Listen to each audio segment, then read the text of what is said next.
it's picked up so well by these. I think the initiation. A fuel choice that even rivals can agree on? Now that's worth the hype. Pump it up with unleaded 88. Hi, I'm Scott Edwards, owner of Plaza RV. We're a locally owned, full-service RV dealer, and we want to earn your business. We will do that by providing top-of-the-line personal service that big box dealers just can't offer. Service that goes well beyond the initial sale. We care about Central Iowans because we are Central Iowans. Give us a chance to sell you a brand new travel trailer or fifth wheel today. We promise you won't regret it. Shop local, shop Plaza RV.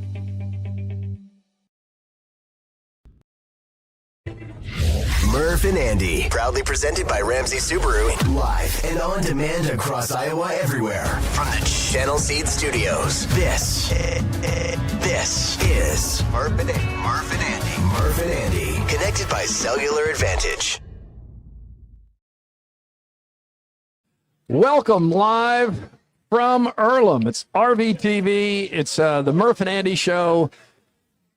And we're glad to be here. It's September 1st, Andy. Yeah, September the 1st. September the 1st. That's right. Yeah, in Earlham. New month, new week of RVTV. We're still doing this. Labor Day party in Earlham. There's plenty of time for you to get out here and join the party. Scott Sipker behind the camera today. Andrew Downs producing. Scott, could you show off Earlham here a little bit? Yeah, show a little bit about what we got going on here. So we're set up against the wall here in town, but this is Chestnut Street, the main street. Yeah. And the crowd is starting to file in here, so people hanging out with us. It's funny because people are going to be listening to this and they're going to be like, man, I've been to Earlham before. It's not ever really that loud. We got loud. a lot going on here. We have a street party. We have music going out over speakers, obviously our own voices in our ears, and all these people and all this party equipment around us too. Jeez, I think we got all the beer on one end of town. Well, that's where the people are going to be probably. Yes. Well, not the kids necessarily. Is that a line? To get in? What is that a line for? What's the line There's for? a line to get into the pizza. Oh, for pizza. Okay. Pizza. All right. Okay. Yeah. All right. Yeah. Yeah. This is a dry town, I'm told. Yeah. They try not to spill. That's it. Yeah. That's why it's dry. Oh, we're so glad to be here. This is the 30th anniversary of the first RVTV. Okay. Yeah. It's hard to believe. Is that kind of Jerry Ann's math there? We haven't been doing it for 30 years, but you go we all the missed way some back to the very years. beginning. Yeah. Missed the COVID year. Stopped at one point when it felt like we had jumped the shark because the RV was either parked at Kinnick Stadium or at one time in Jack Tri Stadium. Yeah. Remember having being parked by the end zone? We had a hot tub for the whole week, which is hard to believe. But we did. Yeah, I mean, the area that we used to park at Jack Tri Stadium, the RV, is now just developed, right? It's part of the souk-up end zone. Yeah. That whole stadium has just gotten bigger, and Kinnick has too. I mean, that we probably couldn't be where we used to be there either. But, yeah, we've been all over the place. We've traveled all over central Iowa. Even we've gotten really out of central Iowa at some points. With the RVTV, We've been down to Centerville. I don't think anybody considers that central Iowa. That's definitely southern Iowa. We've been to Diagonal. We've been to Humboldt, which I feel like that's like northwest Iowa. I feel like Humboldt might be the drunkest town in Iowa. Been there a bunch of times, yeah. I mean, I don't know what. If you're watching in Humboldt right now, if you're in Humboldt, would you let us know in the comments, are you already drunk? Because I think you might be. Remember those garbage cans? No. What were they doing with the garbage cans? Overflowing. Drinking out of them? Oh, with all the cans. Yeah. Humboldt had to make a run to another county. They ran out of beer. That's right. Yeah, we've been there. No surprise that we've been there probably more times than any of the other towns. This is our first stop ever in Earlham, which it's funny because it's not too far away from Des Moines. I think there are quite a few people that live in Earlham and work in Des Moines, work in the Des Moines Metro. Are we in a tornado warning or something? We got a little windy for a second. Got a little windy, yeah. Yeah. Nice. Where's Ed?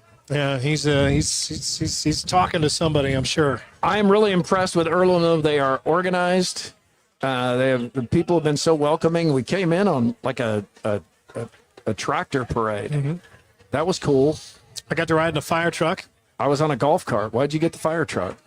That would have been nice. I asked for the fire truck. Oh. Yeah, I hadn't done that I was in a while. told to Yeah, get they on gave- this golf They cart. gave me the fire truck. I had to wear my seatbelt. That's good. You know, safety first. Safety The fire first truck. in Earlham. That's what everybody says. That's the one thing we've been told here is they're safe in Earlham. Guest House Tavern and Oyster in West Des Moines sets the table for sports and more. Coming up on the show, AD, how you doing, by the way? I haven't even said hi to you. Yeah, You okay over there? Andrew's with us over Yeah, I'm there. doing great. Doing great. How's your stress level? Better now. Okay, Yeah, what's better been now. going on? Well, just getting set up. There's All right. a lot of people around, all that kind of stuff. But You're now, yelling now at that your we're kids? on, yelling at my kids for walking in front of the camera shot. But yeah, now that we're on, we're good. I feel good. I'm happy. I'm happy to be here. This is awesome. All right, coming up, it's Groundhog Day for Hawkeye fans. Well, it's Groundhog Day. Again? Again, Rocco for Heisman. That's something that's actually starting to gain a little traction. And the Power Index fail again. That's all coming up. Presented by Guest House Tavern with nightly specials, including Kentucky Fried Tuesdays. It's fried chicken and sides, half off select bourbon pours. Now, we just ate beef sticks upstairs in the nice office they provided for us here in Earlham to actually edit and get some work done. And Andy, do you want to know what's in a beef stick? On RVTV, people often bring us beef sticks from like the local Yeah. meat locker. I'm a huge beef stick fan. We shouldn't call them beef sticks, meat sticks. Meat You, sticks. you don't know Yeah. what kind of meat is in it. That's fair. Yeah, well, that's kind of the crux of the joke, though, is that they'll bring us these meat sticks and we'll eat them, and they're good, and then at some point I will glance down at like the label, like what kind of meat sticks they are, and then I'll wish that I hadn't looked at the label because it'll be like wild boar, or Yeah. I'm afraid like sometime I'll look down and it'll be like wild dog or something, and I'm like, whoa, I would, and I was enjoying it, and then I can't get it out of my. How you guys like that goat meat? Well, they could be. You can make beef sticks out of. I've had them out of elk and ostrich and buffalo and wild boar and all kinds of different stuff, and you can't help but kind of gets in your head where you're like, I am eating an ostrich right now. Oh, gosh. Still tastes the same, but it's just in your head. So anyway, we just eat first, ask questions later. Oh, hang on. May I see the poster, please? This is so nice. And this is this is such a nice poster. It just says Team Murph.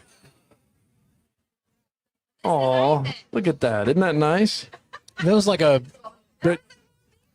your blue and white day. It's a lot of blue. I got the Crab Shack, the Boston Marathon, Red Sox hat, and now here Where was this at Home Depot? it is Home Depot. Yeah. You've What got were a you good- doing there? Were you lost? I was with Jenny. Yeah. She's picking out flowers. You didn't go there. Yeah, you didn't No. go there on your own. No, that's very nice. Thank you. I like your color coordinated Absolutely. outfit, though. That was nice. That's a lot. Yeah, yeah. Right now, this young man looks like he's been taken hostage to stand near us. It's like I don't know these guys. Parents using them to help him get to the front of the line. Yeah, Yeah. I haven't seen him in a cartoon. No, that was very nice. Thank you. It is now time, Andy, for high or low since our last show. That was Presented by Wealth Charter Retirement Planning and Tax.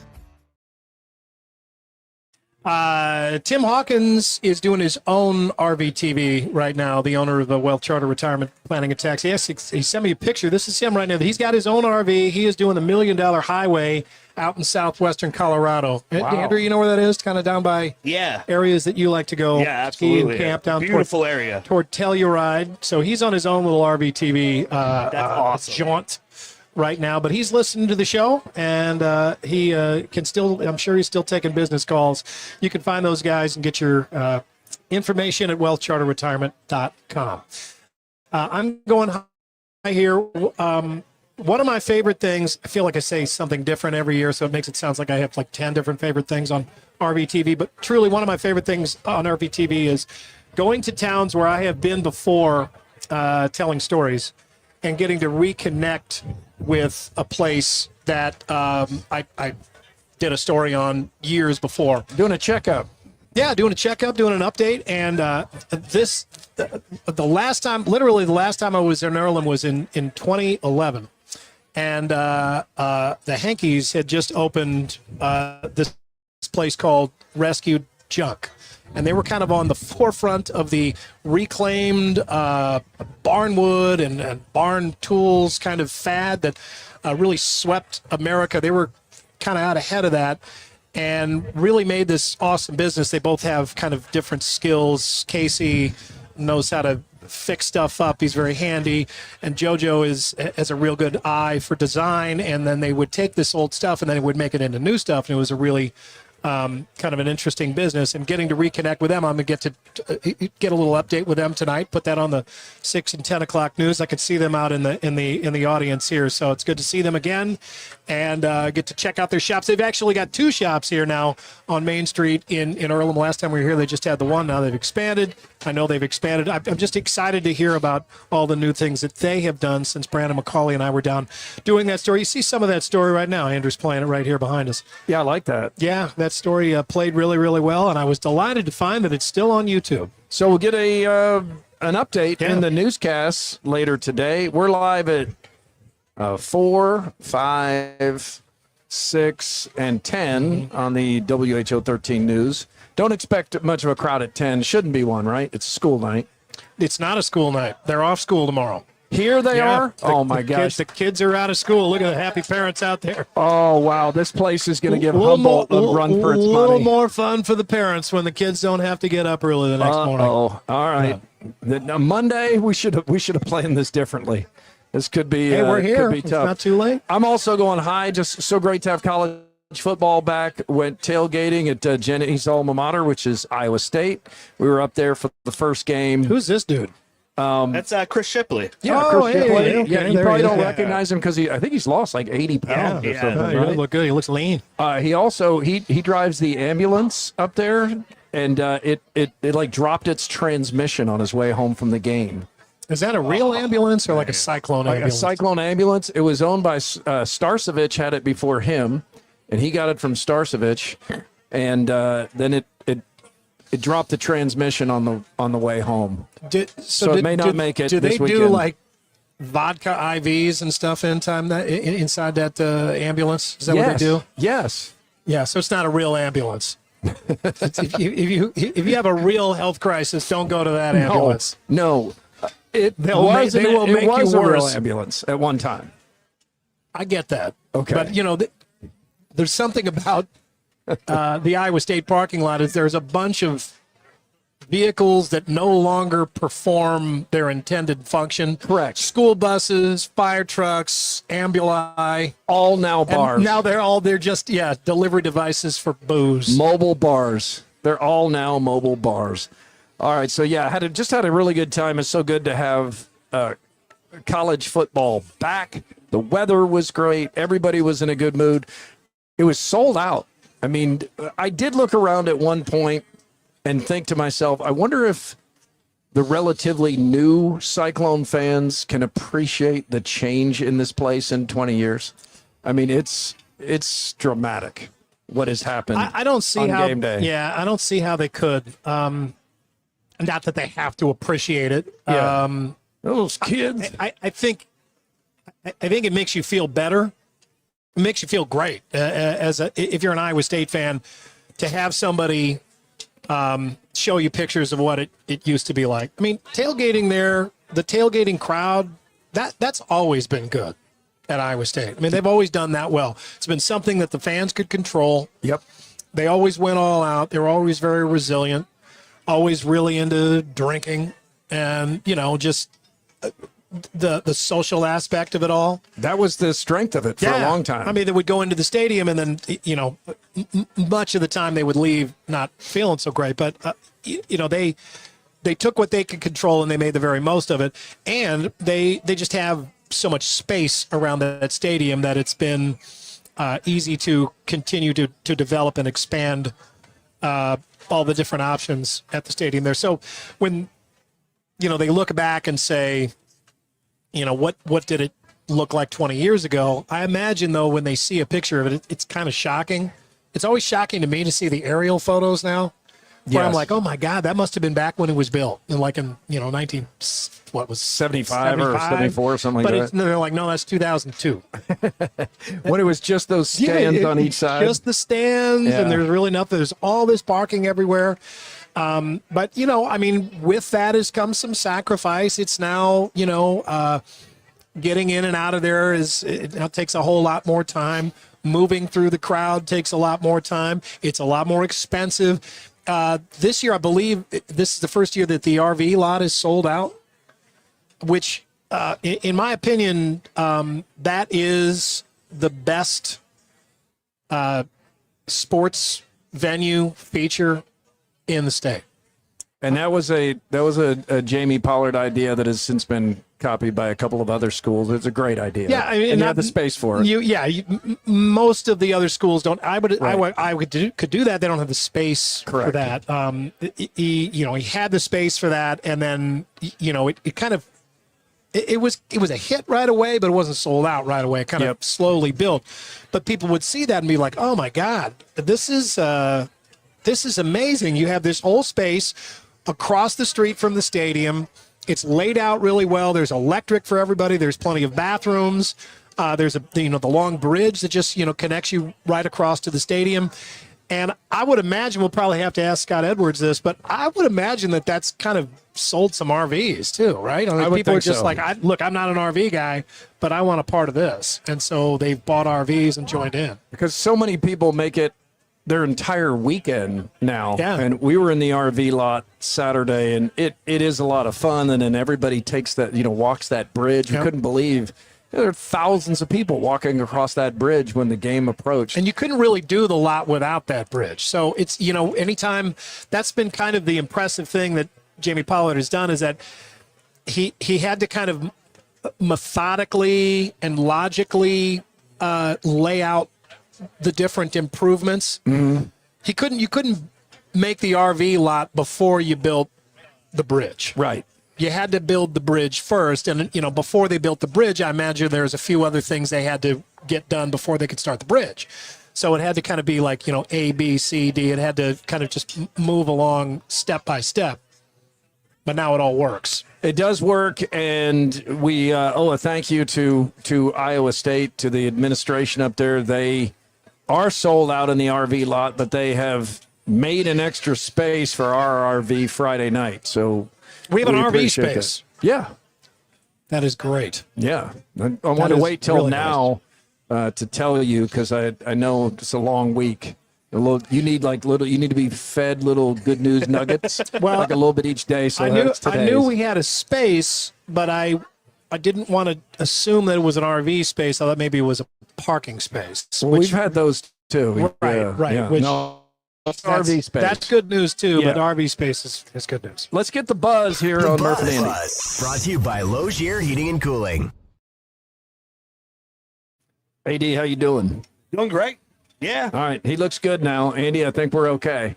Yeah, it says the video is clearer now. Mr. Movie has just become a reference for shaky video. Anytime the video's not good, they're like, "Oh, you guys over at Mr. Movies? Mr. Movie run?" But you fixed that, right, AD? Yeah, I think so. I did last week. We'll see if it stays. Let's not overcommit. Yeah. All right. Our thanks to Low Zero Heating and Cooling. And it's just a beautiful day here, so no heating or cooling necessary right now. The buzz is it is CyHawk rivalry week. Iowa State is favored by 3 in Ames. Iowa has won 6 straight in Ames. Most people need that said back to them. They're like, hang on, that doesn't sound right. Iowa has won 6 straight in Ames. Yes. Now, Iowa State has won 4 times during that time, but they were all in Iowa City. And that's like upside down. The Hawkeyes have been better in Ames, and the Cyclones have been better in Iowa City for a while. but it is 2011, the last time Iowa State won this game in a steel jams, triple overtime, 44-41. Where is Steel Jance? I don't know, but it's getting to the point where it almost seems like the curse of Steel Jance, right? You got that game from a one-hit wonder named Steel Jance, and it was an amazing game. He was great that and day. he had the great name, and it's almost like they said, okay, it was like a deal with the devil where they're like, all right, you're going to get this incredible game, this incredible win. And you're not going to win again for a long, long time. Because it's been, I mean, Iowa State has had some very good teams since then. Not the last time, but I think 2 games ago in Jack Trice, that was Brock Purdy and Charlie Kohler and Brees Hall, right? That was a loaded Iowa State team, as loaded as we've seen them early on. And that game was an absolute dud for Iowa State. Iowa dominated that game. Iowa State fans were leaving in the third quarter. Yep. And what game day was there in Ames 2 years in a row, right? 2019 and 2021. Yeah, 2021 game day was there. That was when noted Iowa State super fan Eric Church. Yeah, that's right. I'm kidding. He's a North Carolina fan, and I picked Iowa to win, and he was right, by the way. But that was the game day picker. Well, because the time before they had Ashton Kutcher come in like a Hawkeye combine. And he picked Iowa, and he was right. He was. Yeah, so the game day. Pick Iowa is the lesson here. Game day not so welcome in Ames anymore. Yeah, so this time it's big noon kickoff. Oh, yeah, with the AI photo. Yeah, speaking of big noon kickoff, Andy, did you see the photo? First of all, we're going to need a bigger desk. Somebody's going to need a bigger suit. They have 7 people on this in desk. the middle of the suit. And the bro guy, what's Dave the name? Portnoy. Yeah, Dave Portnoy. What's the name of Barstool? Barstool. Yes, Barstool. The bro guy. Sports blog, yeah. Yeah.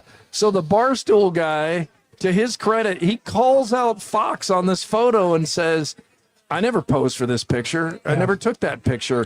And they did go back and take it down because it's a fake picture.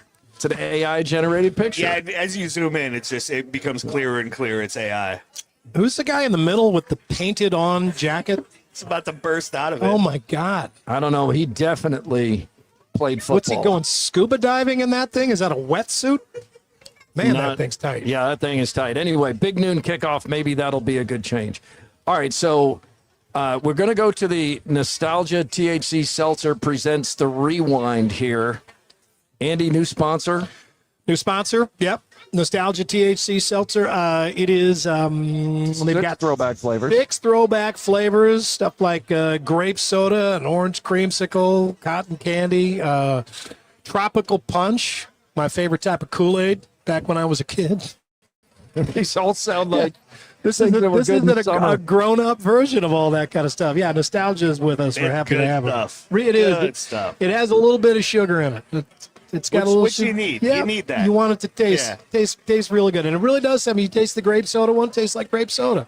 I love grape soda. The caramel apple's a pleasant surprise. I can't believe. Yeah, you said you like that one the best. I was like, I don't know if I'm going to like caramel apple. It is good. No, they made it work.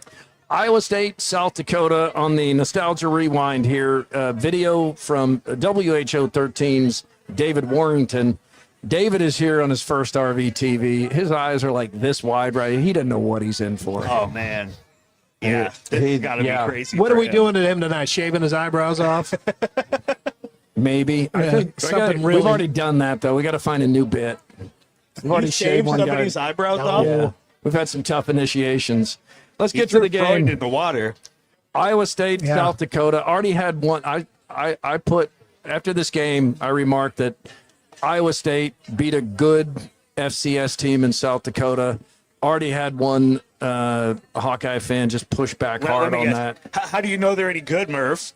Exactly. How do you know they're good? Kansas State almost lost to North Dakota. You thought they were good. Did you read these? And I wrote them. He's like, hey, polls are flawed. Yes, polls are flawed. They're flawed all year and for the entire season. But yet, South Dakota is a good FCS team. They finished in the Final Four. Iowa State in the Big 12 should beat the crap out of South Dakota, and that is what happened. That isn't always what's happened with Iowa State in the past. but it's happening now in the Matt Campbell era. The teams traded touchdowns in the first quarter. Rocco drops to throw, looks right, delivers that way, caught, touchdown, Benjamin Bramer.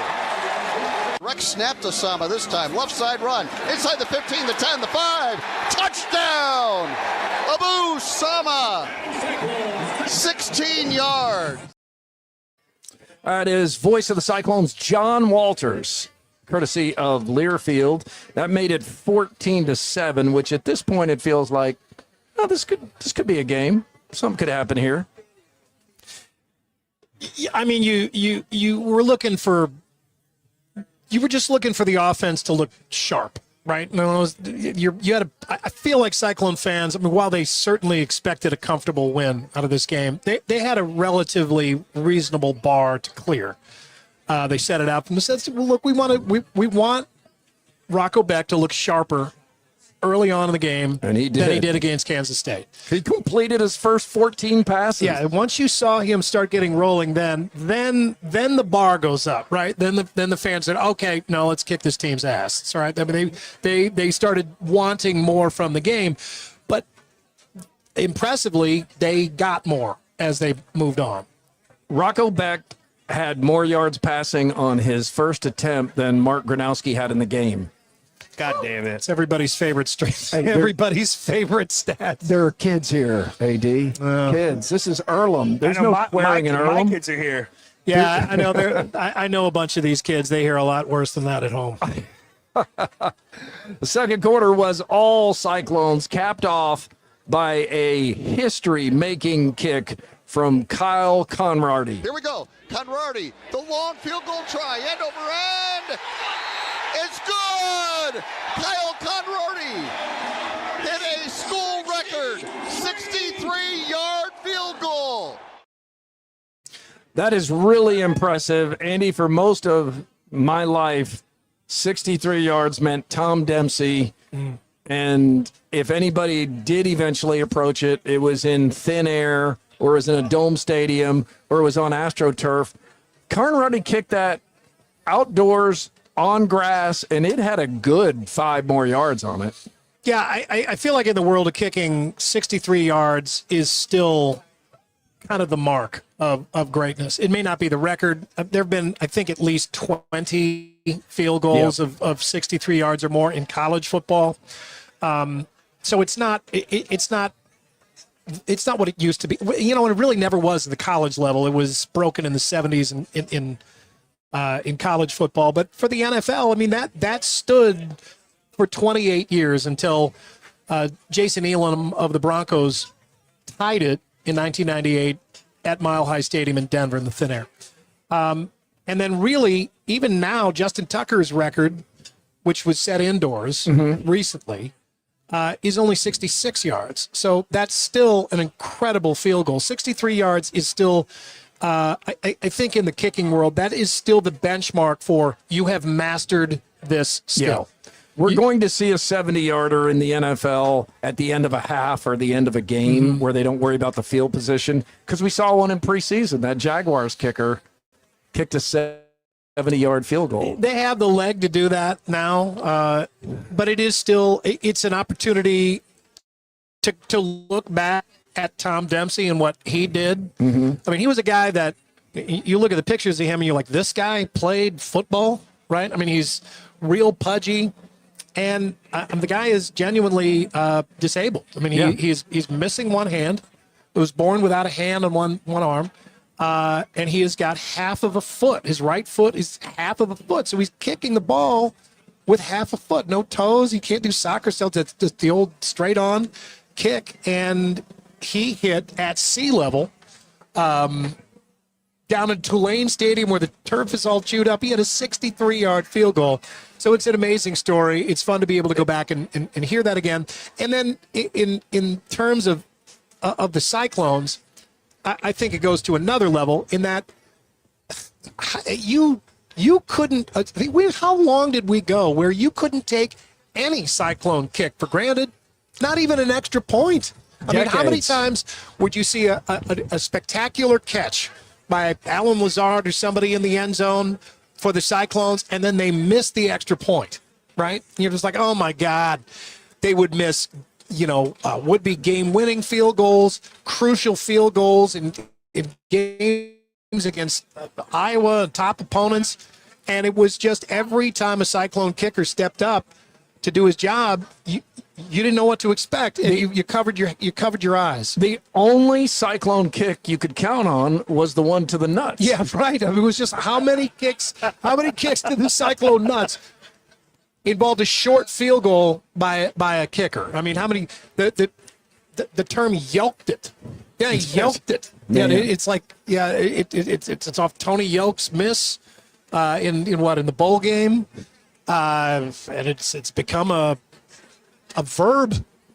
McCartney said that kick was good. That was against Alabama. Yeah. In the second half, the Cyclones poured it on. Wasn't. Mansky gives to Lee off the Cyclones left side. poured Good it cut on. again. Touchdown, Dylan Lee. Second of his Cyclone career. An 8-yard touchdown run off the left side. The Cyclones defeat South Dakota 55-7 and improved to 2-0 on the season. How the start of the season could be any better for Iowa State. I don't think Iowa State has ever looked this good through 2 games of the season. Beat a good K-State team. I know K-State escaped this weekend, but they were the pick by most to win the Big 12 championship, and they started the season number 17. Maybe they won't prove to be that good, but that was a really impressive win. And then this is what you're supposed to do, even against a good FCS team. And no, they're not this scary opponent that Matt Campbell coached his players up into believing. You should beat an FCS team, even a really good one, handily. But 55-7 was a little more than maybe we even expected. And here's some post-game thoughts from the Cyclones. You saw the presence that they bring to this offense and the scariness that they bring to the defense. And I think there's so many ways that we can use those guys within our offense, and you just saw a little bit of that today. He's a great quarterback and a great friend, like you said. But just the precision he goes into every week, and just constantly in the film room, constantly on the practice field, doing extra work after practice, and taking the easy ones if he has to. Campbell was like, he asked me, do you want to go for it? And I'm like, heck yeah. And he just said, F it, let's do it. That's about it. There's Conrady. Yeah, F it. Let's do it. Let's do it. Yeah. So an impressive game, a great day at Iowa State. They come back from Ireland. They get the sold-out crowd. There's all the worries about the jet lag and the travel and all that, and they looked sharp. They looked sharp.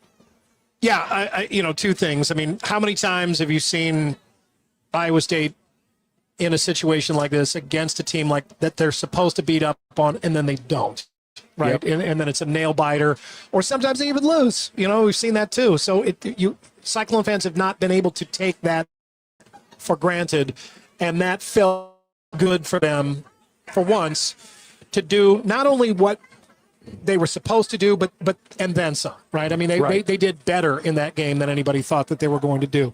And then, when you play that game in Ireland, if you lose that game, I mean, you run the risk of sending yourself into a tailspin, because it was so important. Yep. You already got a loss in the Big 12. It could send you into a tailspin. And look at Kansas State. It almost got them. Yeah, I mean, but they haven't looked good. So that's the risk that you take, or one of the other risks that you take when you play that game. And but if you win that game, that can also give you this giant confidence boost that you can maybe roll into the next game and the next several games, which looks like that's what Iowa State has done. Yeah, that's what we talked about last week. You win that game in Ireland, and everything about that trip was great. You lose it, and it was all bad, not worth it. All right, we go to Iowa and Albany. AD, how's that? Is that making you nervous? No, we're Oh, good. you're good? Yeah, we're good. I think AD might be on one of these nostalgias. Yeah, I needed one. I'm good now. He's really turned a corner. Yeah, it can also help you forget, the nostalgia, too. All right, the main headline out of the Iowa game, you know it by now, it's that Mark Gronowski did not look good, Well, it's especially Groundhog Day. early. Again? That is how Hawkeye fans must feel. I've seen this movie. I've lived this day. I've heard this story. I've read these reports from Hawkeye writers that This time it's different. And it may be. But Gronowski went out there and he looked nervous. Now, this is a guy that's won a national championship. Two, right? Yeah, two national championships. And the FCS Heisman. And he was the FCS Player of the Year. I think that's the Walter Payton Award. So he was the National Player of the Year. He's thrown for more than 10,000 yards. And he played in Kinnick Stadium before, right? Yeah. We know he can play. Yeah, this was his 50th win as a starting quarterback. So, but why was he this nervous? I don't know. Now, he did have surgery. He did miss spring practice. Those things do matter. But I'm here to tell you, when you have the talent he has and the arm he has, and there's a receiver wide open 20 yards away, and you underthrow that receiver by 10 yards, that's nerves. And then later, got a guy in the flat. He remembers how much he underthrew him that time, so now he sails it 10 yards over his head. That's nerves. His feet were a mess for a long time. Now, he did, I think it is getting lost that he completed 6 of his final 7 passes. They were all short passes. And he did run the ball well. But, Andy, I get why somebody like Chris Hassel and Andrew Downs started their Instant Iowa show with, oh, my God, here we go again. You guys started early. You were just like, let's. I don't want to wait anymore. Let's rip this Band-Aid off now. Because again, the headline was Gronowski didn't play up to expectation. Iowa had a nice win. There were other good things, but that is the headline coming out of that game. Well, I don't know. I mean, it is. Let's roll through the highlights here, and we'll get to it. All right, we'll get to it. The Iowa offense allowed Albany to take a 7-3 lead early in the second, which Albany's expected to be one of the worst teams in the country. Doesn't mean Albany will be, but they don't have a head coach. They have an interim coach, and they have a whole new staff, and they turned over their roster. But Albany looked good in the first quarter, and Iowa turned the running game over to redshirt freshman Xavier Williams. Here's Williams. Touchdown, Iowa. Happy to yell that for the first time this season. Took a look over center, cut it back over guard, and it's a touchdown, Iowa. Our video courtesy of WHO 13 and Trent Reichs. The audio there, Gary Dolphin on the Learfield Network. And Xavier Williams, he looked good. He's a big guy. He's about 225. He's got these, big, strong thighs, keeps his legs moving. He also, the offensive line opened some holes. There were a couple of times you could have picked up 5 yards, Andy. The running game looked like they were playing Albany. Right? Yeah, they had more than 300 yards. They pushed them all around, opened big holes. Didn't really matter who was carrying the ball. They ran it down their throat. They made it so it didn't really, as far as the game went, the stats went, it didn't really matter that Mark Gronowski was not having his game. But, I mean, this is why you don't play this stupid game, right? Because even the stuff you do well, you don't give yourself credit for.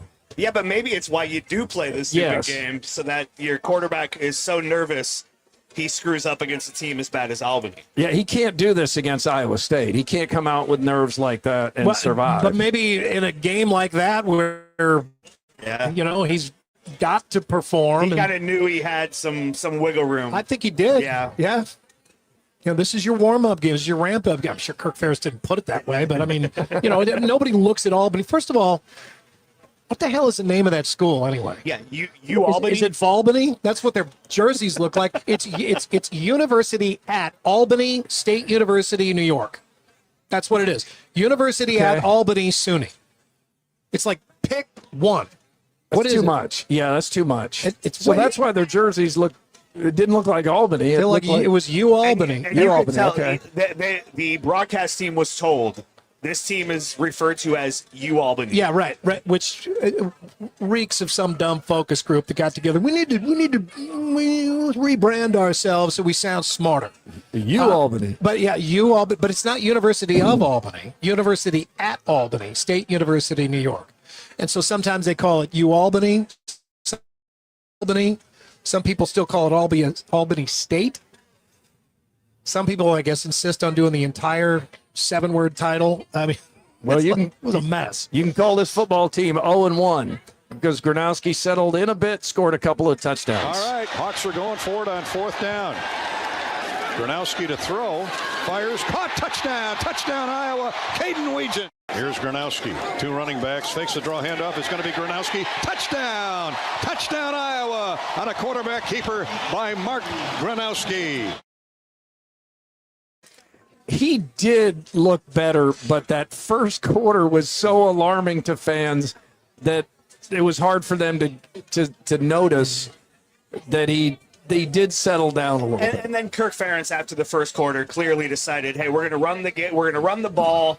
We're going to get out of here with a win. This is how the rest of the game is going to go. He completed a bunch more passes, but they were all short. They didn't take any shots downfield. They didn't show anything. This wide receiver group we've heard about all offseason did basically nothing. Yeah. And so, yeah, it was a little bit of both. But, you know, Kirk Ferentz stepped in at some point and said, hey, let's run the ball down their throat and get out of here with a win. Don't need to get any deeper into this kid's head here. Right. We know what we need to work on right now, and that's just, chilling out. And there's no way to do that during the game. We got to get them away from this game. So let's just win this thing. Do what you control, what we can control. One of the things they couldn't control is just, the snowball going on in Mark Gronowski's brain. In the fourth quarter, Drew Stevens added a long field goal of his own. Here's a field goal try. Good! From 55 yards. Is that a career long? It is by 1 yard. Well, it's a big weekend for field goals when you're going, oh, it was only 55 yards? Yeah. I mean, that's a long ways. It is, but Iowa has just always been a school that's had a great field goal kicker. All right, 34-7 is the final. Here's Kirk Ferentz and Mark Gronowski. One thing you did see, he can run the football, which is good. That makes us a little bit more diverse attack-wise. And, the obvious takeaway, our passing game wouldn't need to be tonight. And a lot of factors involved. And I think, part of it is just him probably pressing too hard. And I'm certainly no quarterback expert, but sat in a lot of offensive rooms over the years. And it's one thing I've noticed, it's hard to get a quarterback just to, relax a little bit and take what's there sometimes. Mainly because they want to do well and they want to push it and they want to maybe do more than they need to sometimes. And amazingly, if you just kind of are patient, good things will eventually come your way. So I think it was part of that. And, I think it's really directly tied to the cramping that he was experiencing.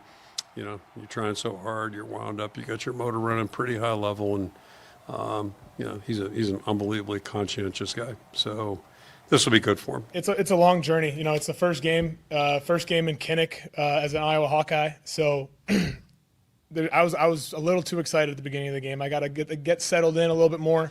I feel like going into next week and the rest of the season, we're going to continue to get better on that side of things. But personally, I need to be better all around. But there's still a lot of good that came out of it. We made some good reads, made some great runs as well. So just continuing to progress on the good and fix the bad when we get into film tomorrow. Well, that's what you want to hear. He's really likable and accountable. I appreciate that. I'm just surprised. I mean, he's played in national championship games. I mean, he says it there. He's basically saying, nerves and excitement got to me. And I think that is kind of I think that's honest.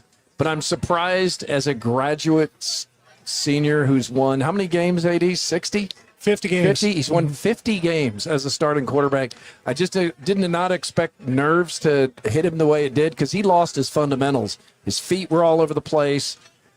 His arm was at various angles. Again, he did settle down. I think he's going to be all right. But I also understand that Hawkeye fans feel like it is Groundhog Day, and they've heard the same story like 4 or 5 years in a row. They've heard that story with a whole bunch of different quarterbacks. They've heard it spun a bunch of different directions. Oh, so-and-so was injured. So-and-so didn't have enough time in the preseason in the offseason to get ready. They got it worked out this year. I mean, how many different quarterbacks got it worked? Spencer Petras, he got his stuff worked out. Deacon Hill got his stuff worked out. Cade McNamara, he got it all worked out. And then none of them got it worked out. And so I think Hawkeye fans are just to the point where you're going to have to show them that this is not the same old thing. They're not just going to take your word for it. AD, is that the way you feel? Yeah, I guess so. Yeah, I think you want to be measured as a Hawkeye fan, but you've just seen this too many times before. It gets old after a while, so you need to see this team and this quarterback do better. But you just lose a lot of hope when it was as bad as it was in that first quarter. Our quickie poll is from WCI Pools and Spas in Ames and Urbandale. We should have had a spa delivered here, but it'd be hard to move each night, wouldn't It's it? a lot of water. It Yeah. sloshes around on the back of the truck. Okay. Of these choices, my top thought going into CyHawk week is it's Iowa State's year in Ames. Gronowski was shaky. Kirk Ferentz could get win 206 at Iowa State, or Rocco for Heisman. Well, ESPN has moved Rocco into its top 5 Heisman after this past week. Long way to go, of course. Ferentz is going to become the Big Ten's all-time winningest coach. He could do it at Iowa State. That would be a crazy locker room if it happened there. My main headline out of this weekend is that Gronowski was that shaky. I'm going to go with it's Iowa State's year in Ames. I think, that was not an impressive performance. It is early. I'm going to give him a pass at this point. I understand how Hawkeye I think he'll be fans fine, yeah. spiral and snowball in their own brains. I just kind of have to kind of approach it the way my mind always kind of works, and that is I don't put a whole lot into that first game, how anybody looks. But we're 2 games in now with Iowa State, and we've seen them in 2 really different scenarios against 2 really different opponents, and it's been the same outcome. And they have looked, well, at least in the second half against Kansas State, they have looked. Their quarterback has looked very sharp. The defense has looked sharp. It looks like this is a different team. Interact on YouTube, on X. It's Murph_Andy. The email's Murph_Andy at IowaEverywhere.com. Powered by the Cellular Advantage, where you can get the best of T-Mobile and U.S. Cellular in one #1 ranked Iowa plan. Having said that, we do know we're having some technical glitches with the video here today. Please bear with us. First time in Earlham. We're figuring that's it our out. Wi-Fi link. You got to figure that out. We'll get it figured out. All right, Andy, your 25th year covering the CyHawk rivalry, 5 years behind the first RVTV. So that's been a while. Yeah, it kind of hit me. I didn't really mark this on my calendar or anything, but as I kind of did the math, and there was the 1 year that I was in Kansas City, so I subtract that. So this is 25 for me. And I was just kind of looking back. Thought it would be fun during the shows this week to kind of look back and point out some of the memories, the milestones, the situations, stories, athletes that have stayed with me all these years. I've forgotten a lot, probably far more than I've remembered. But there are a few things that I've just, people, situations that we tell the stories each year. And then the other ones just, at the weirdest moments, I'll remember something from the 25 years that I've had covering this. So I was trying to put some of this together. And so I wanted to just start with something basic. I got some top 5s here. We'll do a couple each day. These are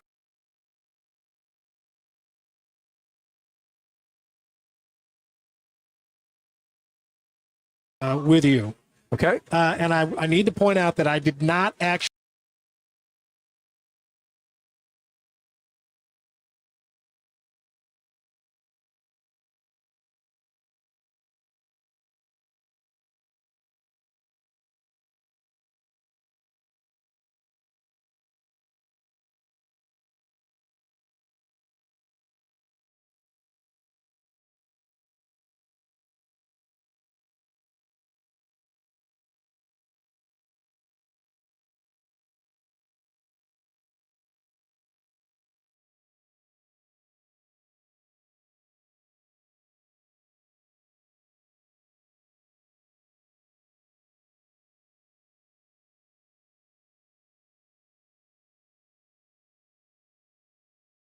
brother, seen Brees Hall, David Montgomery, so many other good Cyclone running backs. You put him ahead of those two.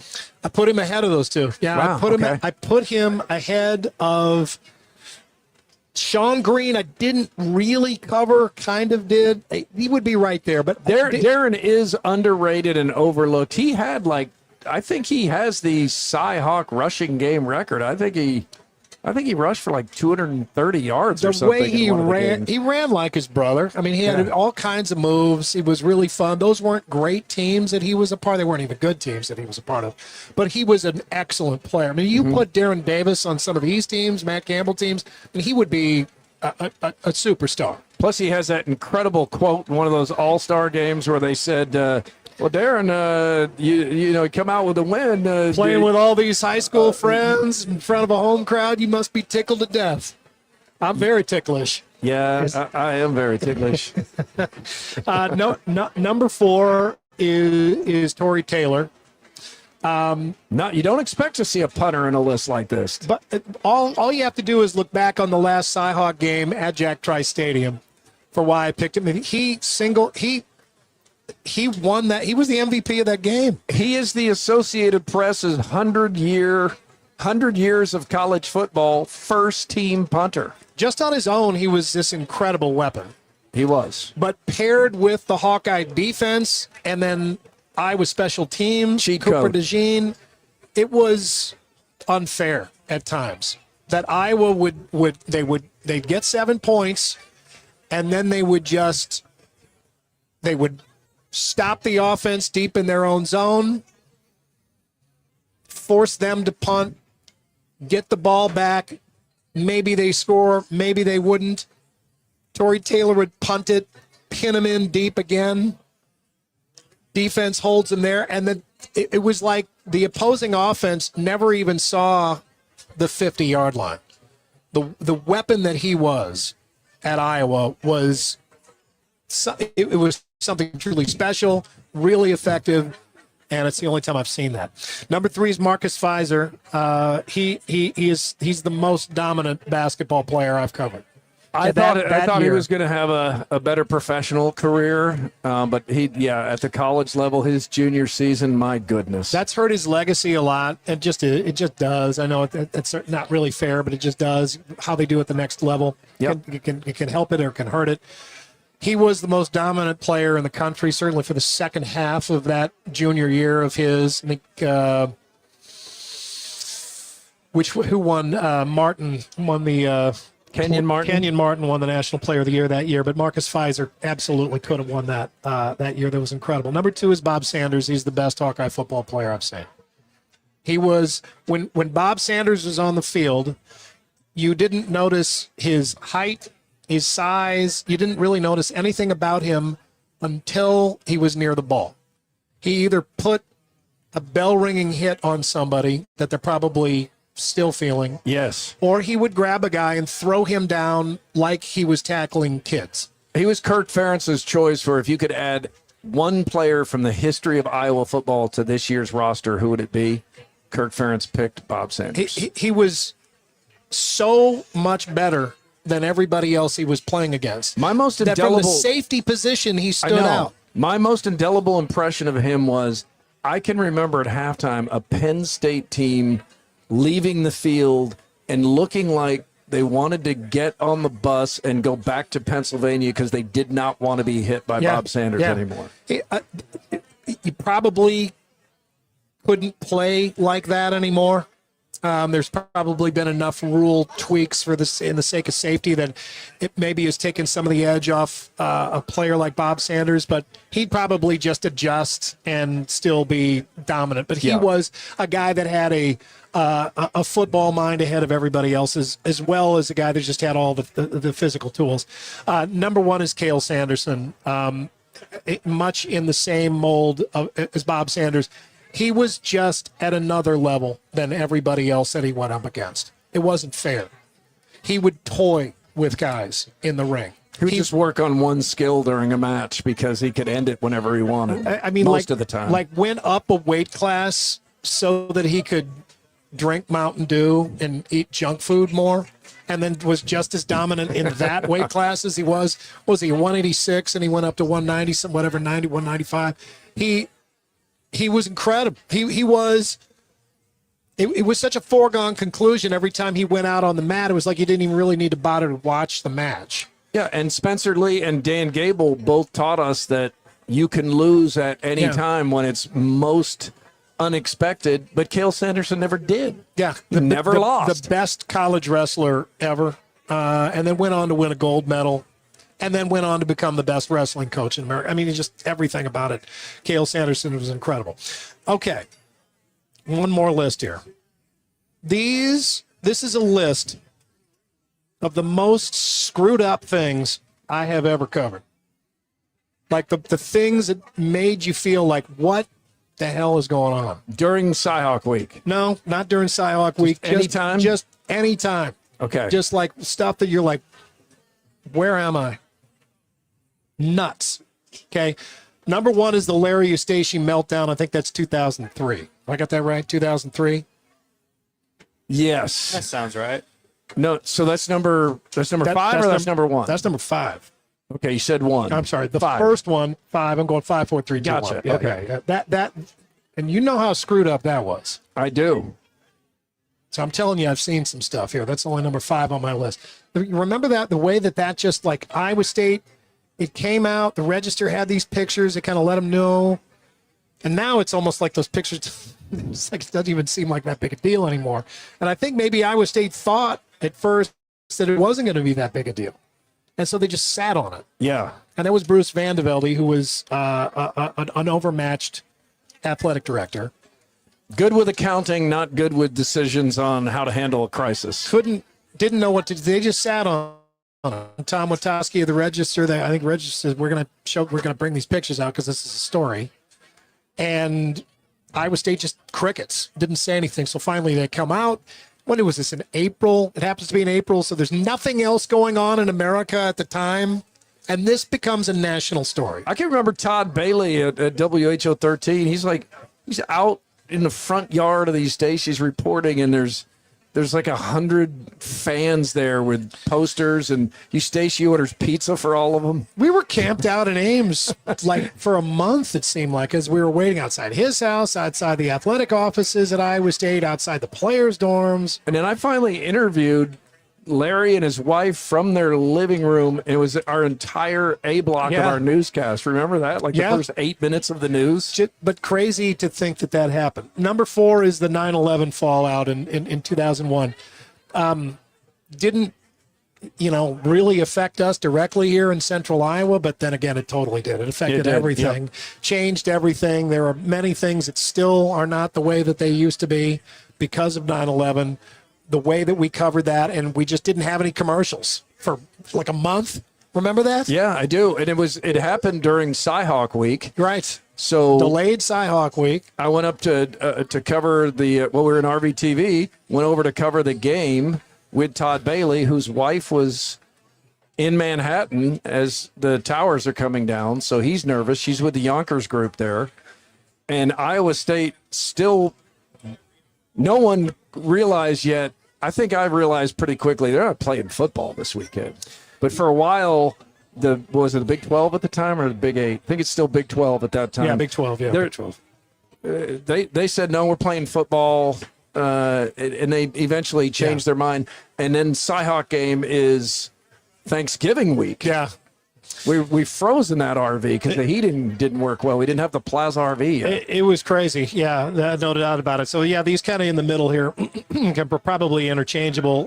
Number 3, the BLM protests and the subsequent insanity in 2020. 2020 was already such a crazy year with COVID, but then the George Floyd thing. And then that, I felt like there was, it was in Minnesota, so it was just up the road. And then we had, the protests of our own here in Des Moines and central Iowa, and it was just every day there was some kind of big protest. All the city council people had their houses with people all around all the time. We had a riot. Yeah, some of it was protesting, some of it was actual riots, like throwing a brick through the... And that car dealer, that store window. Tire shop in the East Village. That's where I reported from. Yeah, that tire shop. That went on and on. That was nuts. This one from 2007. I was driving home, and I had a news car because I was going to go the next morning. I was going to go up to Ames or somewhere to do a media day. So I had the camera, everything, all the gear, and I'm driving home to Beaverdale at the time. And over the scanner, I hear that there's a murder over off of Hickman and MLK outside. So I'm like, oh, I'm going right by there. I'll stop and get some video of this so that I'll just turn around and take it back for the morning show. Well, I got there before any of the police did. And there's a guy sitting in his car on the street, shot dead through his head, slumped over in his driver's seat against the window, and it's just me. Jeez. It's getting kind of dark here, Andy. I mean, I was like, well, yeah. I mean, but I was like, I had not ever seen a murder up close like that ever before.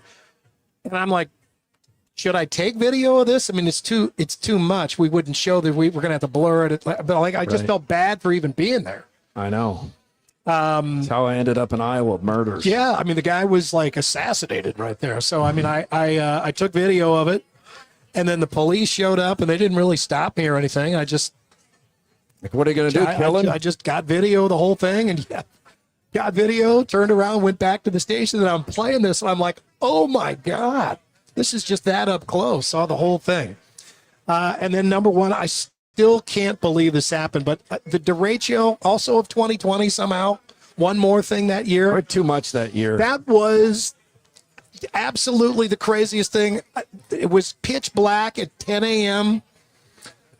I had never heard the term derecho. I don't know how I missed nobody knew it. These 150-year-old trees are just pushed right over, the roots upended, snapping like sticks, crossing all the roads. Nobody can get anywhere in Des Moines. Cedar Rapids lost 60% of its canopy.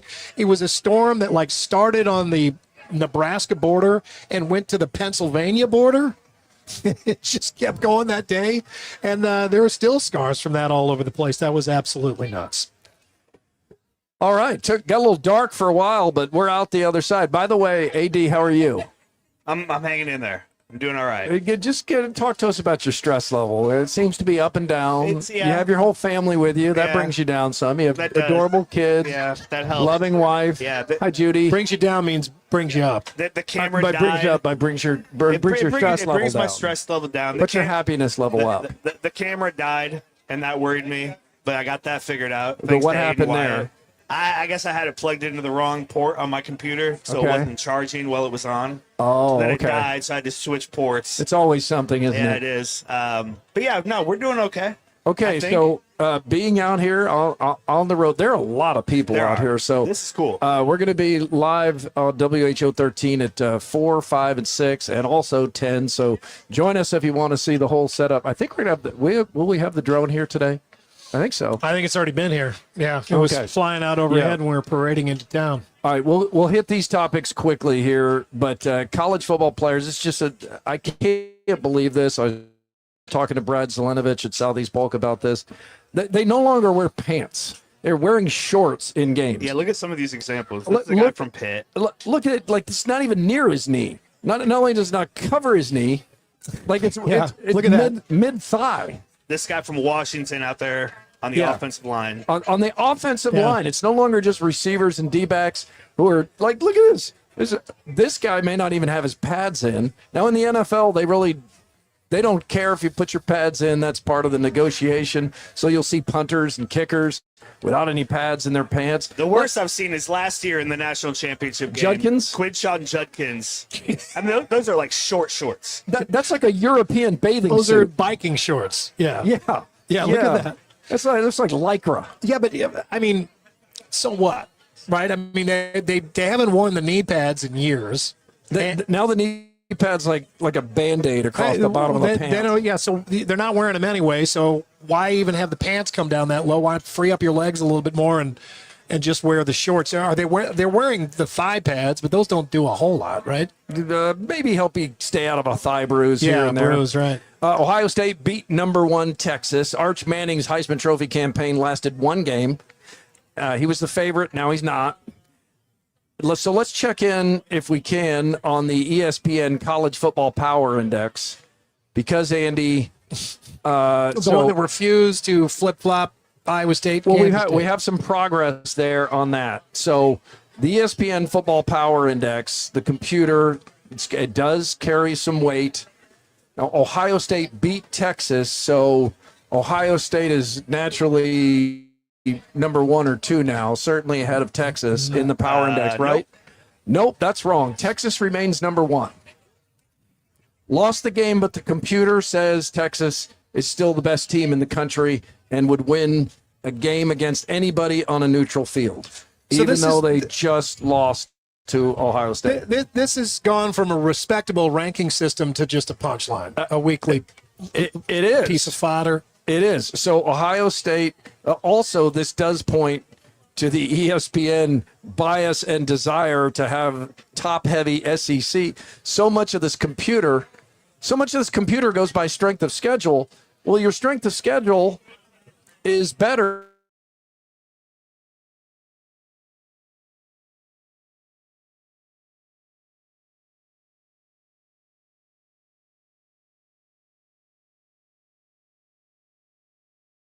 K-State, because K-State is down 10-28. Iowa won 37 and dropped 10 spots in the Power Index to 39. So there you go. Unranked FSU put it on Kalen DeBoer on dominating Alabama. And the power of Saban. Andy, what do you think? Kalen DeBoer is owed $60 million or so. If Nick Saban just came out today on a talk show and said, I've been on TV long enough. I'm ready to get back in coaching. Alabama would find money to DeBoer and would be in that job by tonight. Yeah. A reminder of a great coach he was, and that even in a place like Alabama, it's not automatic, where it seems like it should be. Right. And they don't have the deep pocket.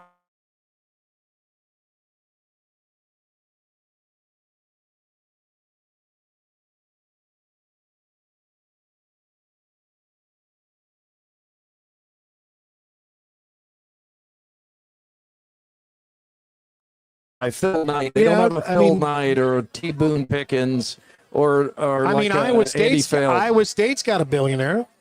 I'm sure Alabama's got a billion. They probably have several billionaires. Right. They may just not have all the billionaires. Might just not have one who only wants to give money to the football program.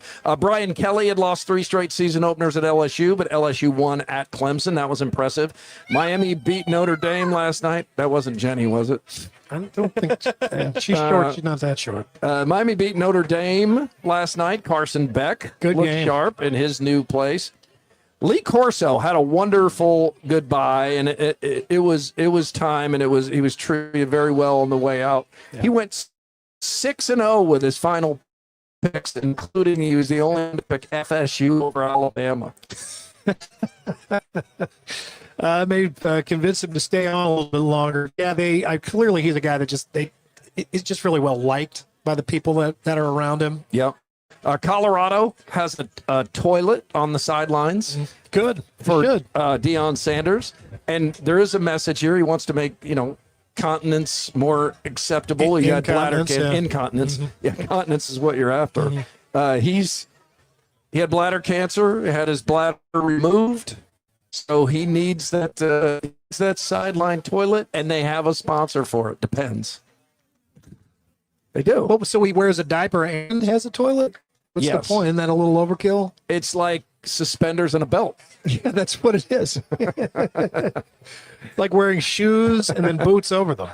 TCU is at North Carolina tonight. Expected Mia Hamm, Lawrence Taylor, Michael Jordan, Eric Church, Bill Belichick's first game, and I didn't think he would make it to the first game, so way to go, Bill. He's going to coach his first game tonight. All he had to do was make it through this offseason, which has had way too much for him. Oh, gosh. Way too much. Kind of cruel to put these in front of us, but we're working. But Confluence is the official beer of Murph and Andy. Confluence is proudly serving the new light lager Old Tavern. Got like an Old Tavern stand. Got a stand all set up. We're under an Old Tavern tent. Yeah, they've given us some gear to give away along the road. Hey, do you want Yeah, beers for your kids? I'll take one. I want to pop that open. I can't. We got a a long long day. day of work ahead of us. It's a long day. We'll have one later. Lynn Sanity retired. Question: did you know he was still playing? You remember how big Lynn Sanity was? Yeah, just the insanity over deciding what you could and couldn't call him. Remember that? No, celebration. They went nuts. Yeah. I didn't know that he was still playing. I mean, he always seemed like a kind of guy that just kind of wanted to play, and the fanfare all around. Hello, ladies. Hello, ladies. Oh, and now here's a mother going beast mode at parents' practice day.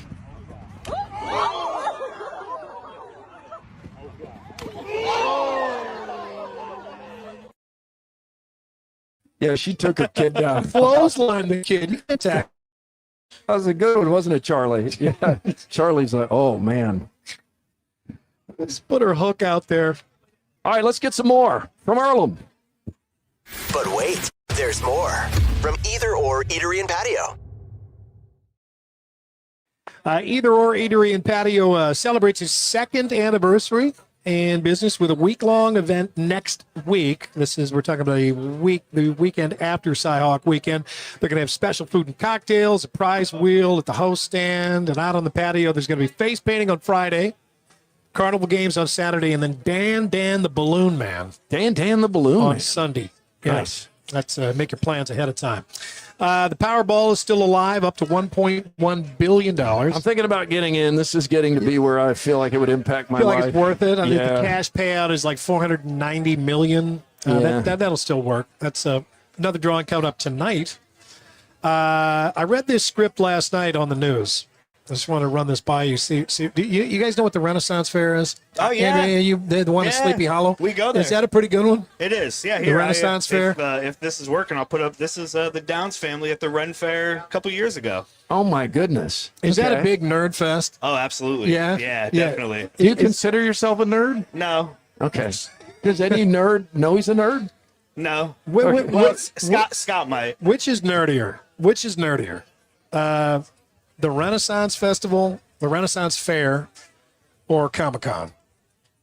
Like the Des Moines Comic-Con. Where we a bigger bunch of nerds? I think it's Comic-Con. I think so, too. Because the Ren Fair, you could drink. Really? Oh, yeah. See, That's like what it's all about. Jason Parkin told me last night the opposite. He thought Ren Fair had more nerds. I was sticking up for Andrew. No. Well, I mean, I think opinions vary. Opinions vary. I learned that at the Double Deuce. Which one would you be more likely to show up in costume, Murph? Comic-Con as like the torch, or Renaissance Fair as a pan flautist? Like Sam Fear? Yeah. I'd be more likely to show up as the Human Torch. The Human Torch was denied a bank loan. There's no way I'm going as a pan flautist. Or one like the jousting knights. Yeah, those guys. Somebody that's playing the I have been impaled in my rectum. The harp. What's that little tiny handheld harp? But next weekend, so this is a 3-weekend Renaissance Fair. Next weekend is the Fantasy Fair, and then it's the weekend after that. It's the Pirate Weekend with the Cannonball, an adults only after hours party. We went to the Pirate What the hell's Weekend. going on there? Oh, you don't What are wanna those know. pirates doing? This is why there are fewer nerds there. Where's that patch going? Yeah. What kind of cannonballs are we talking about here? Where are they going? What is going on at the Renaissance Fair? I don't know. We're gonna be there to find out. I was reading it last night. I had edited the script, but I wasn't paying that close of attention. I started reading. I started laughing. Okay. I started laughing, and the next script was about like somebody's death. Jeez. I had to pull it back It's a together. rough transition. Yeah, it was really rough. And now a reminder that just because he's the best man doesn't necessarily mean he's the best man to speak at the All wedding. right, I first met Whitney at the bachelor pad. That was also known as my dad's house. Personally, I have 2 sisters. Never cared for either of them. But Whitney, I thought might be the one. And we had some good times. And then I found out she went to bed at about 7 o'clock. And that ruined that relationship, too. So... anyways, my brother's a douche. What do you want to know? Winging it. Pull it in? Sorry. No, seriously though, Jason's always been a really good guy. We always haven't been the best of friends, but anytime I've ever needed Jason, he's always been there for me. Seriously, he took me to the hospital one time in the middle of the night. I'm not going to tell you guys about that story, but anyways, Jason's always been there for me. We don't use the L word around the Hemmer house, but you're the man, brother. Oh my gosh, it's Steve Buscemi and the Wedding Singer. Please take the microphone from him. Not the best man, but the better man. Yeah, but this is real. Oh, finally. Oh, all right. Southwest Airlines began Friday flying its first jet with a secondary barrier to the flight deck. Designed to prevent intrusions, the FAA rule requires aircraft manufacturers to install a second physical barrier on new planes used in commercial passenger service in the United States, but does not require existing planes to be retrofitted. This idea comes in response to what happened on 9/11. Jeez. 24 years ago. What's the hurry? Jeez, yeah. What, now? They're coming out with this now? You know what we need to do? It just hit me. Remember what happened back 24 years ago? We should put another door in there so it makes it more difficult for people to get in and hijack the plane. You know what also would make it difficult for those terrorists to get in there? The fact that they're now in their 80s. Yeah.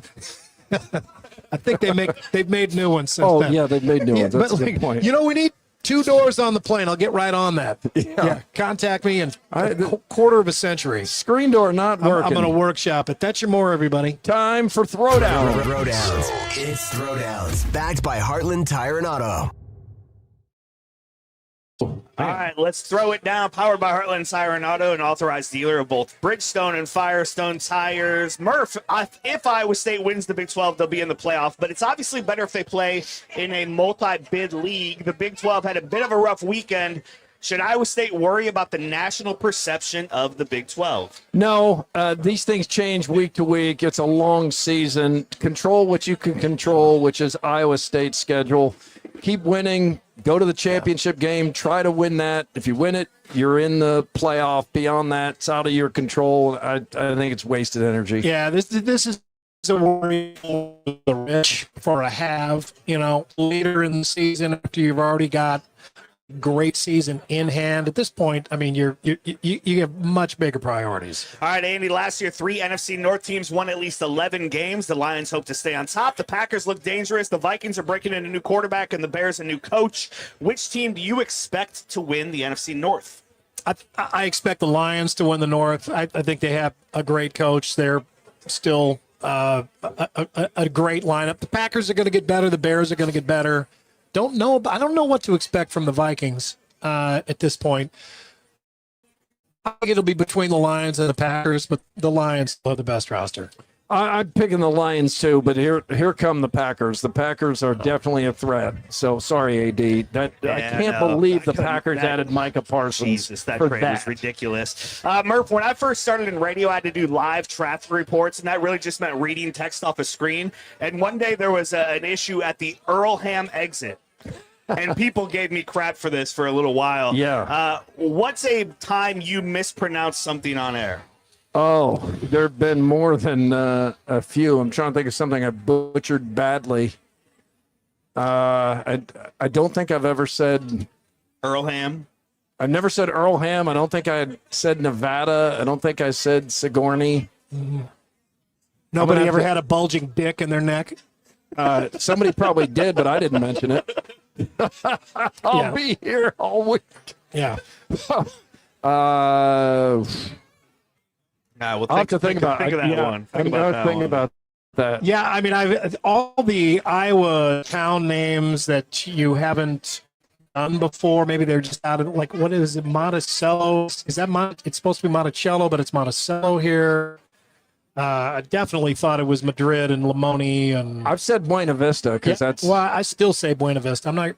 You're not going I'm not changing for them. Okay. No, I'm in it for me. So, AD, are you here to make peace with the people of Earlham? Yes, I'm sorry, Earlham.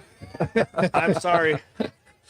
It took him a while. Yeah, there he is. But I see people with the last name Wenham or Pelham or something like that. I feel like I got Earlham right the first time, but you never know. I mean, it could be that they mispronounced the guy's name Earlham and called it Earlham. Oh, I've heard some wet gens out there for Yeah, wet gen. Yeah, wet gen. Wet gen.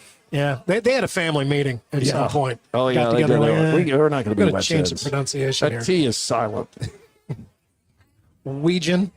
That's why it got changed. Send your Grimaldi's fan photos to Murph_Andy at IowaEverywhere.com. This photo was sent in by Ryan Osweiler.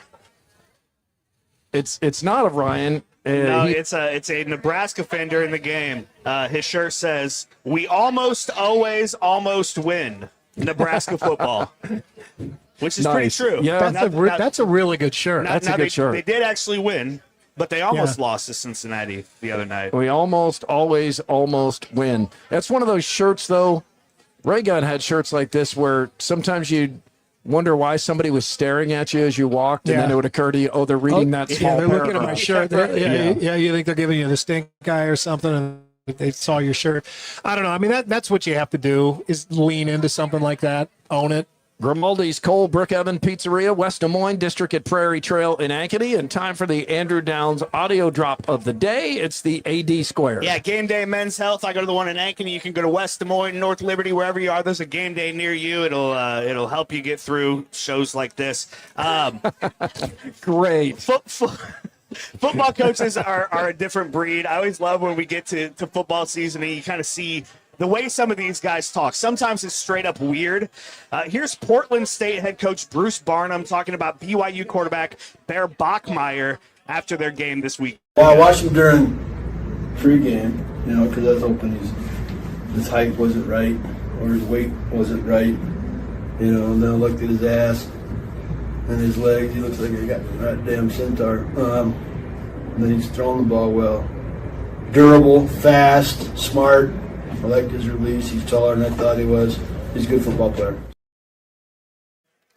The way they talk about each other's bodies is always looks like a goddamn centaur. Look at his ass. Is he at BYU talking like that too? That makes him just a little bit funnier. What did you wouldn't know. You would know. What did Tommy Boy say about looking up there, trying to find the butcher? I tried to watch that movie again the other day. How'd it go? I got all the way through it. I could get a good look at a T-bone by sticking my head up a bull's ass, but I'd rather take the butcher's word for it. Yep. Good They job. did that a whole bunch of times. Yeah. Enjoy the show, kids. Quickie poll results presented by WCI Pools and Spas. The Quickie Poll, the results of the WCI Pools and Spas Quickie Poll. The poll said this: of these choices, my top thought going into CyHawk Week is it's ISU's year in Ames, Gronowski shaky, Ferentz 206 at Iowa State, and Rocco for Heisman. The leader right now, 54% of the votes say it's Iowa State's year in Ames, 24% say Gronowski shaky, 16% say Ferentz 206 at ISU, and 6% say Rocco for Heisman. I don't take anything out of the last weekend's game as like a lock for what I've been fooled too many times in this rivalry where the early game or two has dictated your feelings that, I think this is going to happen, and then it goes the other way. And I remember last year in Iowa City, I thought that first half was so boring and methodical, and it just looked like Iowa was going to dominate throughout, and Iowa State found a way to win that game. Yeah, absolutely. I think the biggest X factor is the fact that Rocco Becht finds ways to win games. So if you're an Iowa fan, you really can't breathe easy until the clock hits zeros. But you're right. Yeah, zeros. I mean, it was at 30 seconds last year when Rocco Becht took over in his own territory. 2 big passes. Yeah. Jalen Knoll gets down and then lines up for a 54-yard field goal. And again, the Cyclone fans are like, oh, here it comes. The giant kick to the stone. And he made it. Yep, he made it. And the gap right now in quarterback perception could not be wider. The gulf between the way Gronkowski looked and the way Becht looked doesn't mean that's how it's going to play out. Gronowski. Gronowski. I think Gronkowski. It's hard not to call him Gronkowski. It'll happen again. We have been. That's the mispronunciation. There right you go. there. There it is. I called him Gronkowski. Yeah, we've done the I've seen this one before, and then it's happened, and then we've been like, well, I've seen this one before twice, and then it's happened a third time. No way, I'm not going there. I think Iowa State will win this game. I mean, I don't say that very often. Not in this game. That makes me feel better. I can't remember the last time I picked Iowa State in this game. But I mean, how can you ignore what you've seen so far? You can't. I'm not picking on Monday. Let's wait. I still think Iowa will play a lot better. It's going to be tough, but I just at this point, you can't ignore that play from the quarterback and really the rest of the team. They look sharp right now. Guess who just wrote AD is on one today? That T is working. I fart radio. Another unhappy customer. What kind of handle is that? It's not my burner, I promise. Probably somebody that used to work there. All right, well, we are live here at this wonderful Labor Day celebration they're having in Earlham, or as AD calls it, Earlham. We'll be here live at 4, 5, 6, and 10 on the WHO 13 News. We're here with noted Iowa mascot Ed Wilson. Have we seen Ed lately? He's been trapped for hours. He's not in We the bar, got live music coming up here. Yeah. We have a big street party. If you're in the greater Earlham area, come on by. And there's no school tomorrow. No school here tomorrow. Jeez. We got to make friends with the police. All right, thank you for being part of Murph and Andy. Thanks for bearing with us. We know we had some glitches here on Labor Day, but AD was working hard, and he's very stressed. Thank you for supporting local media on Iowa Everywhere. We will be back Wednesday. We'll be in Laurelville. Yeah. We'll be in Laurelville. Have we ever been live in Laurelville? No. Anybody? No. I'm excited about It'll be a that. first. All right, we're back Wednesday. Hope you are too. Murph and Andy was brought to you by Ramsey Subaru on Hickman Road in Urbandale.